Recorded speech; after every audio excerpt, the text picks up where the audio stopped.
Why is it that some people succeed and yet their siblings who have the same genetics and the same upbringing don't? Is it that one of them was just particularly lucky because they met someone at the right time or got the right job at the right time? Or is it that one of them has all the talent and the other one just completely missed out? What is the most important underlying factor for successful people, regardless of whether they are entertainers or business people or politicians or scientists? What's the one factor that would make that difference?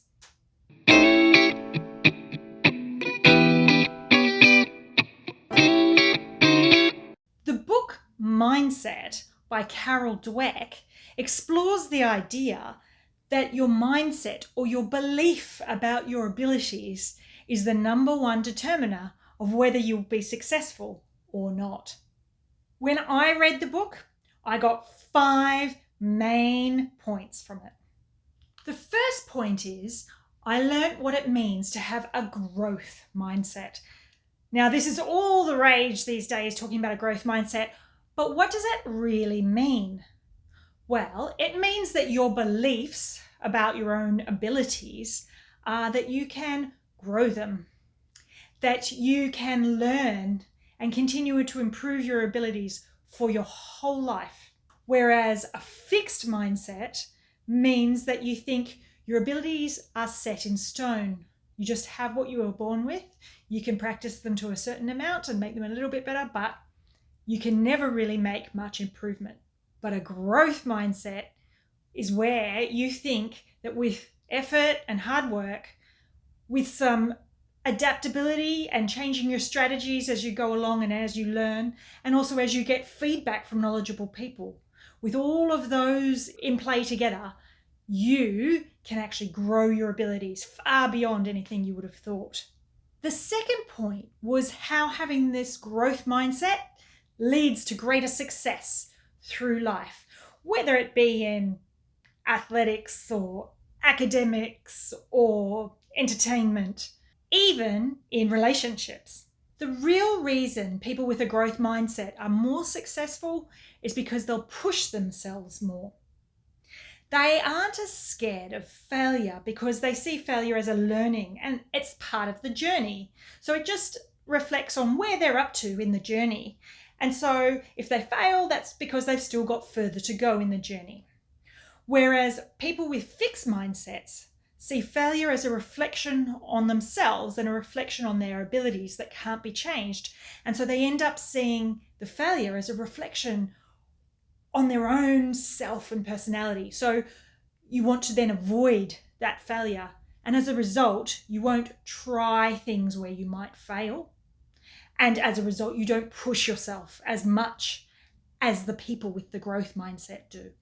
And that means cumulatively over their life, you have less failure, but you also have less success as well.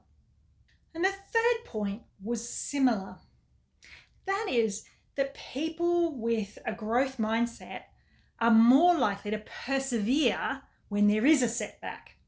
So not only are they more likely to try in the first place, but when they do have a bit of a failure along the way, as we all do, they're more likely to keep going and not just go, oh, that's not for me.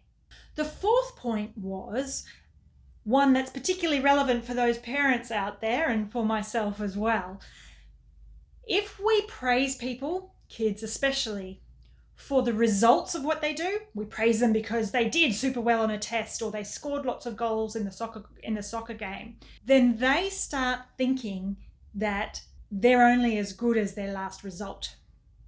But if instead we start praising them for the effort that they put in and how much they were able to adapt and change and how much they were able to listen to the knowledgeable coach and put that into practice, then they'll actually see that those are the qualities that they want. And those are the qualities that they will start to embed and start having a growth mindset. And the final point I had was that I need to get this growth mindset into my life more in every aspect of my life.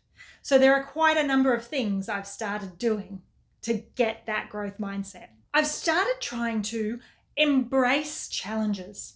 So these might be issues that arise on a daily basis. It doesn't matter what it is. I'm starting to look at them as challenges and opportunities to grow. So instead of avoiding those difficult tasks, I try and see them as a great opportunity and jump right in. I've also been reflecting more on myself and on constructive feedback that I get from people.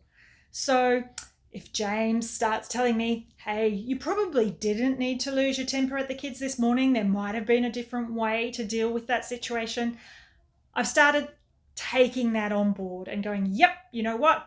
I have a lot of learnings in those spaces, and it's not a fixed ability. I can be a more patient mum.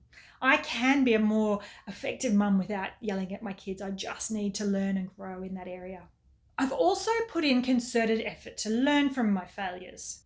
Instead of seeing those failures as a reflection on me, I always make a concerted effort to see them as a reflection of where I'm at in the journey.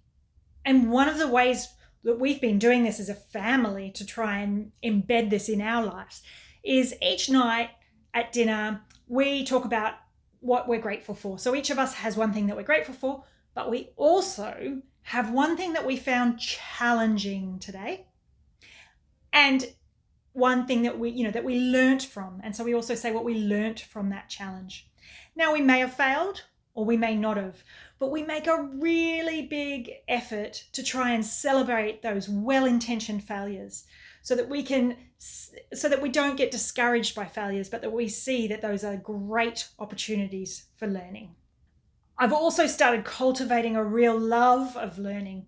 To be truthful, I've always had a real love of learning, but I try and make it a daily habit where I'm hearing someone else's view of how the world works or how I should do a particular skill that I'm trying to do every day. It might be that I'm listening to a podcast while I'm walking the dog or driving to work.